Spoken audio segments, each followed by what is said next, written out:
नमस्कार, मैं हूं मनोज कुमार और आप देख रहे हैं हमारा चैनल मिस्टर मनोज एंकर। तो आज है 16 अगस्त, दिन है आज रविवार। तो आइए सबसे पहले बक्सर ज़िले की सुर्खियों पर एक नज़र डाल लेते हैं। करोड़ों दिलों को जीतने वाले महेंद्र सिंह धोनी और सुरेश रैना ने कर दिया संन्यास की घोषणा। ज़िले में कल शाम आए कोरोना रिपोर्ट में पाए गए 79 नए मरीज। डुमरांव के डुमरिजनी मंदिर के समीप लूट की वारदात को अंजाम देते हुए 3 युवकों को पुलिस ने किया गिरफ्तार। मुफस्सिल थाना क्षेत्र के चौसा हाई स्कूल के पास से 10 जिंदा कारतूस के साथ 2 लोगों को किया गया गिरफ्तार। किला मैदान में झंडा तोलन कर मनाया गया स्वतंत्रता दिवस। कोरोना वॉरियर्स को किया गया सम्मानित। 27 जुलाई को भूमि विवाद में हुई शिव भजन पंडित की हत्या के मामले में अभी भी परिजनों को न्याय का इंतजार। तो आइए अब खबरों को पढ़ते हैं विस्तार से। सबसे पहले तो महेंद्र सिंह धोनी और सुरेश रैना के संन्यास की बात कर लिया जाए। इन दोनों देश के जाबाज क्रिकेट के मैदान के सिपाहियों ने संन्यास की घोषणा कर दी है। वो महेंद्र सिंह धोनी जिसने कि भारत को हर एक फॉर्मेट में नंबर 1 का ताज पहुंचाया।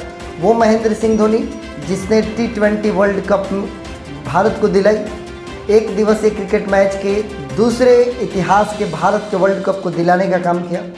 वो महेंद्र सिंह धोनी जिसने कि पूरे हिंदुस्तान में ही नहीं पूरे विश्व में अपने कूल टेम्परामेंट के कारण करोड़ों प्रशंसकों के दिल को जीता। और वो सुरेश रैना जिसने कि न केवल बल्लेबाजी बल्कि फील्डिंग के एक नए आयाम की स्थापना की। उसने क्रिकेट के मैदान से इन दोनों खिलाड़ियों ने हमेशा के लिए विदा ले लिया। अंतर्राष्ट्रीय क्रिकेट से संन्यास लेने के पश्चात अब जितने भी दर्शक हैं और जितने भी फैंस हैं इन दोनों खिलाड़ियों को कभी भी किसी अंतर्राष्ट्रीय मैच में ग्राउंड पर नहीं देख पाएंगे। निश्चित तौर पर कोरोना काल ने इनसे ग्राउंड पर रिटायरमेंट लेने के अधिकार को छीन लिया जिसको ये दोनों डिज़र्व करते थे। अगर ये ग्राउंड पर आकर खेल कर ग्राउंड में संन्यास लेते तो निश्चित तौर पर हिंदुस्तान को अपनी मोहब्बत को प्रकट करने का एक अवसर मिलता। लेकिन कोरोना काल के कारण इन्होंने अपने आप को संन्यास इसी टाइम पर लेने की घोषणा करना इन दोनों ने मुनासिब समझा। और निश्चित तौर पर ये न केवल हिंदुस्तान में बल्कि पूरे विश्व में जहाँ भी MSD फैंस है, जहाँ भी सुरेश रैना के फैंस हैं, निश्चित तौर पर उनके लिए दुख की बात है। और हमारे बक्सर ज़िले में हज़ारों ऐसे युवा हैं जो कि इन दोनों खिलाड़ियों के बहुत ही बड़े फैंस हैं। हज़ारों क्रिकेटर्स हैं हमारे बक्सर ज़िले में जो कि बड़ी ज़्यादा परेशान थे कल रात जब ये सूचना आई कि ये दोनों क्रिकेटर संन्यास ले गए। निश्चित तौर पर बिहार और झारखंड के नाम को रोशन किया था महेंद्र सिंह धोनी ने।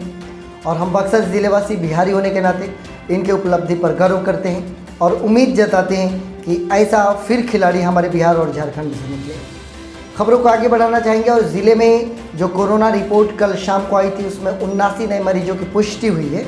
इसमें हम आपको बता दें कि बक्सर में कल के रिपोर्ट में जो खुलासा हुआ, बक्सर टाउन में 19 मरीजों की पुष्टि हुई थी, जबकि नवानगर में बहुत बड़ा विस्फोट हुआ है। वहाँ पर 24 लोगों की कोरोना रिपोर्ट पॉजिटिव आई है, जिसमें कि अकेले सोनवर्षा से 14 और बेलाव से 7 रिपोर्ट की पुष्टि हुई है।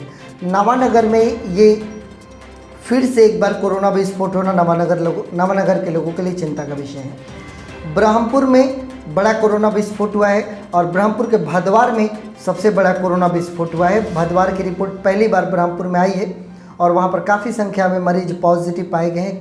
तकरीबन 17 मरीजों की कोरोना रिपोर्ट पॉजिटिव आई है भदवार से। वहीं डुमरांव प्रखंड में कल 4 लोगों की रिपोर्ट पॉजिटिव आई थी, चारों डुमरांव नगर परिषद से ही हैं। वहीं राजपुर के धनसोई में 5 रिपोर्ट्स की पुष्टि हुई है। वहीं सिमरी के कठार, दुल्लापुर और डुमरी तीनों जगहों पर मिलाकर 6 रिपोर्ट्स की पुष्टि हुई है, जबकि चक्की से 2 मरीज पाए गए हैं और चौसा से 1 मरीज पाए गए हैं। यह हमारे ज़िले का कोरोना रिपोर्ट है जो कि कल आया था। 79 नए रिपोर्ट आ गए हैं और निश्चित तौर पर बक्सर ज़िले में लगातार कोरोना का प्रकोप जारी है। इसके बावजूद जीवन सामान्य सा चल रहा है। बाज़ारों में, सड़कों पर सब कुछ नॉर्मल दिख रहा है। खबर को आगे बढ़ाना चाहेंगे कि लूट की घटना को अंजाम देते हुए गिरफ्तार किए गए हैं 3 युवक। बताया ये जा रहा है कि डुमरांव के डुमरिजनी मंदिर के समीप एक व्यक्ति को लूटने का प्रयास किया गया और ये व्यक्ति जो व्यक्ति इन लोगों ने लूट को अंजाम दे रहे थे। डुमरांव SDPO KK सिंह के अनुसार ये तीनों युवक मारुति कार से सासाराम की तरफ जा रहे थे, लेकिन डुमरांव विक्रमगंज मार्ग पर जो माँ डुमरिजनी का मंदिर है वहाँ पर इन तीनों व्यक्तियों ने देखा कि एक व्यक्ति माँ डुमरजनी के रास्ते की तरफ जाता हुआ दिख रहा है, जो कि चरपोखरी से डुमरांव की तरफ आ रहे थे। उनका पीछा करके उसमें एक कार में सवार युवकों ने उस व्यक्ति को लूटने का प्रयास किया।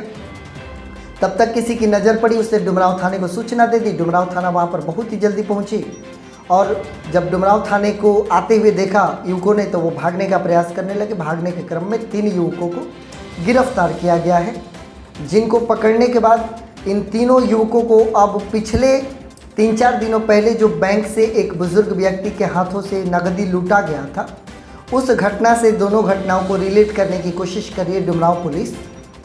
और ऐसा लग रहा है कि सीसीटीवी फुटेज में जो हुलिया मिले हैं पुलिस को, उन हुलियों से इन तीनों युवकों के हुलिया को मिलाया जा रहा है, जो कि समान दिख रहा है। अब मामले की सत्यता क्या है और वास्तविकता क्या है, ये पुलिस पर डिपेंड करता है। पुलिस मामले की जांच पड़ताल करेगी और जो भी खबर आएगी वो हम आपको बताएंगे। खबरों को आगे बढ़ाना चाहेंगे। एक और वारदात को अंजाम देने से पहले ही पुलिस ने गिरफ्तार कर लिया है। मुफस्सिल थाना क्षेत्र के चौसा हाई स्कूल के पास से 10 जिंदा कारतूस के साथ 2 युवकों को गिरफ्तार किया गया है। सदर एसडीपीओ सतीश कुमार के अनुसार किसी ने ये सूचना दी कि वहाँ पर 2 युवक किसी विवाद में झगड़ रहे हैं। स्थानीय लोगों की सूचना पर उसी इलाके में निकली हुई पुलिस उस चौसा हाई स्कूल के समीप पहुंची और दोनों युवकों को पकड़ लिया। पकड़ने के पश्चात उनके हाथ से हथियार भी बरामद किया गया और 10 जिंदा कारतूस भी बरामद किया गया। अब पुलिस उन दोनों को गिरफ्तार करके उनके आपराधिक इतिहास को खंगालने की कोशिश कर रही है कि कहीं ये किसी नेटवर्क से तो नहीं जुड़े हुए हैं। आगे की कार्यवाही की जा रही है, जो भी अपडेट्स आएंगे वो आपको बताया जाएगा। कल 15 अगस्त था, स्वतंत्रता दिवस पूरे देश ने मनाया। हमारे ज़िले ने भी स्वतंत्रता दिवस को धूमधाम से मनाया। ये अलग बात रही कि कोरोना काल के कारण लोगों की उपस्थिति नहीं होने दी गई। किला मैदान में झंडा तोलन किया गया, स्वतंत्रता दिवस मनाया गया और इस अवसर पर कोरोना वॉरियर्स, जिन लोगों ने इस कोरोना काल में अपने सहयोग और अपने ड्यूटी को दिया है, अपने सेवा को दिया है, उनको सम्मानित किया गया। इस क्रम में सफाई कर्मी, आशा कार्यकर्ता, प्रयोगशाला प्राविधिक, एएनएम, चिकित्सा कर्मी, पुलिसकर्मी और प्लाज्मा डोनर्स को प्रशस्ति पत्र और मेमेंटो भेंट करके इनको सम्मानित किया गया। इस अवसर पर सदर विधायक संजय तिवारी, हमारे डीएम अमन समीर, एसपी यूएन वर्मा, इन तीनों सज्जनों के हाथों से इन तमाम कोरोना वॉरियर्स को सम्मानित किया गया। आगे बढ़ेंगे। एक हत्या का मामला आया था 27 जुलाई को, जो कि भूमि विवाद में 2 पक्ष आपस में भिड़ गए थे। ज़बरदस्त मारपीट हुई थी, जिसमें से एक व्यक्ति बहुत ही गंभीर रूप से घायल हो गए थे। इलाज के क्रम में उनकी मृत्यु हो गई थी। उनकी मृत्यु के पश्चात परिवार वालों ने एफआईआर दर्ज कराई थी। नामजद अभियुक्त बनाया गया था, क्योंकि उस परिवार में हत्या के पश्चात जो पत्नी विधवा बनी, उनके ऊपर 3 बच्चों के भरण पोषण की जिम्मेदारी और निश्चित तौर पर उस परिवार में बहुत ही ज़्यादा मुश्किल के हालात हैं। ऐसी परिस्थिति में परिजन अभी भी परेशान है, क्योंकि परिजनों का ये कहना है कि अभी तक उनको इस मामले में न्याय नहीं मिला है और पुलिस के जो रवैया है उस पर बार बार ये परिवार वाले प्रश्न चिन्ह उठाते रहे और पहले भी इस मामले को उजागर किया गया है।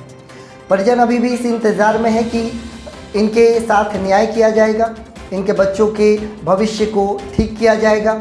जो लोग दोषी पाए गए हैं इस हत्या के मामले में, उनको गिरफ्तार किया जाएगा। परिजनों को उम्मीद है कि उनको न्याय मिलेगा और निश्चित तौर पर पुलिस अपनी कार्यवाही कर रही होगी। पुलिस मामले की जांच पड़ताल कर रही होगी और निश्चित तौर पर समय आने पर, वास्तविकता का उजागर होने पर पुलिस इस मामले में सख्त से सख्त कार्रवाई करेगी और दोषियों को गिरफ्तार करेगी। ये हमारे बक्सर ज़िले का अपडेट है जो हमने आप तक पहुँचाया। आपने जाना कोरोना काल चल रहा है और कोरोना काल अब लग नहीं रहा है कि वास्तव में ये काल है। ये काल की तरह नहीं दिख रहा है। हाँ, ये कह सकते हैं कि एक बहुत बड़ा हवा ज़रूर क्रिएट हुआ है हमारे देश में, न केवल हमारे देश में, पूरे विश्व में, और हमारा ज़िला भी उसमें शामिल है। काफ़ी ज़्यादा कोरोना हो गया, लोग अब उब गए हैं, परेशान हो गए हैं। जो पॉजिटिव आ रहे हैं उनका तो गुस्सा चरम पर है, क्योंकि ऐसे अधिकतर लोग हैं जिनको ऐसा लगता है कि उनको कुछ नहीं हुआ, इसके बावजूद उनकी रिपोर्ट पॉजिटिव आई है। फिर भी हम अपने सेहत का ख्याल रखें, प्रशासन के द्वारा बताए गए गाइडलाइंस को फॉलो करें, जो डॉक्टर समय सलाह दे रहे हैं उसको हम परहेज करें। इसके अलावा हमारे पास कोई दूसरा विकल्प नहीं है। आप इस कोरोना काल में सकुशल रहें, सुरक्षित रहें, आपके परिवारजन भी बचे रहें और आप सभी जन कोरोना से बचे रहें, ऐसी हमारी कामना है। और आप हमारे साथ बने हुए हैं, इसके लिए आप सभी का बहुत बहुत धन्यवाद।